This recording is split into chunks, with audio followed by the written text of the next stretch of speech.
এ কথাটা যেন মাথায় থাকে। জি, যদি বিশ্বাস না লাগে তো আপনার পোতার যদি অ্যান্ড্রয়েড মোবাইল থাকে তো ওকে যে বলবেন, আব্দুর রহমান জিনিসটা দেখে দে তোরে। রাতের বেলায় মৌলী সাহেব ওয়াজ করছিল, তো কানে শুনেছি, চোখে দেখতে তো পারবো না, অনেক দূরের কথা, তো চোখে তো দেখতে পারবো। একটা দুনিয়াতে নদী আছে, নদীটার নাম হলো ডেড সি, ওর নাম বাংলাতে হলো মরা সাগর। মরা সাগরে পানি আছে পুরা মোবিলের মতো, কোনো পশু পাখি পান করে না। সেখানকার লোক ওই পানিগুলোকে ফসল পানিতে সেচ দেয় না। ওই পানির ভেতরে একটা মাছের বংশ খুঁজে পাওয়া যাবে না, পুরা মোবিলের মতো পানি।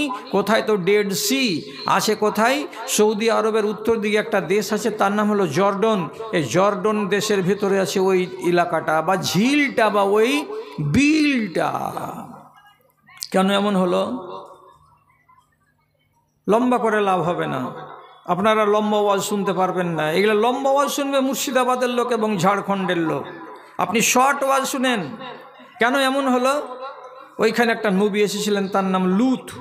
লুত নবীর সম্প্রদায়েরা ছিল অত্যন্ত নোংরা। এরা বেটা ছেলে মেলামেশা করতো, মেয়েদের পারোয়া করতো না। নবী লুত পরিষ্কার ভাষায় ডেকে বলছেন, কোরআনে লেখা আছে, হা উলায়ে বানাতি, এই দেখো এগুলো আমার বেটি হলো, এটা আমার পতিন হলো, এটা আমার লাতিন হলো, এটা আমার ভাতিজি হলো, এগুলোকে তোমরা বিয়ে করো এবং এদের সঙ্গে তোমরা শারীরিক সম্পর্ক করো, এটা হলো নিয়ম, বিধির নিয়ম। আর এটাকে বাদ দিয়ে তোমরা পুরুষে নোংরা কাজ করতে যেও না। 1000 বার বললেন কে? নবী লুত। কিন্তু এই চোট্টারা, এই ছ্যাঁচড় লম্পটেরা নিজের বদ চলন থেকে সরে আসতে পারল না। আল্লাহ রাব্বুল আলামিন বললেন, তোরা আসামি, তোদেরকে ছেড়ে কথা হবে না। এবার কি হলো? পরিষ্কার করে আল্লাহ তাআলা বলছেন, ফাআমতারনা আলাইহিম হিজারাতান, আসমান থেকে তাদের উপরে শিলাবৃষ্টি শুরু হয়ে গেল, বর্ষণ শুরু হলো। টানা এক রাত, টানা একদিন যদি তাদের উপরে এরকম বড় বড় শিলাবৃষ্টি হয় তো অবস্থাটা কি দাঁড়ায়? অন্য কোরআনের আয়াত আল্লাহ রাব্বুল আলামিন বলছেন, ওই সমস্ত এলাকার লোকগুলোকে জমিন সমেত আল্লাহর ফেরেশতারা উপর দিকে উঠিয়ে নিলেন।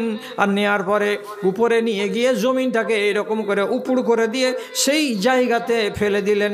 তাতে বাড়ি মাটির তলায় চলে গেল, ঘর গেল, জমি গেল, জিরাত গেল, পশু পাখি সবাই গেল, ছেলে গেল, মেয়ে গেল, আসবাবপত্র গেল, সব মাটির তলায় চলে গেল।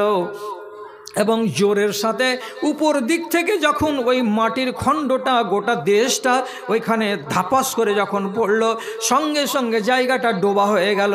আর ডোবা হওয়ার কারণে সেই জায়গাতে পানি জমলো। আর পানিগুলো যে জমে গেল তো জিন্দেগির মতো সেটা ঝিল হয়ে গেল। আর এই ঝিলটাকে বলা হয় ডেড সি। এর পানিগুলো মরা পুরা মোবিলের মতো হয়ে আছে, কেউ ব্যবহার করে না। কেন এটা হলো?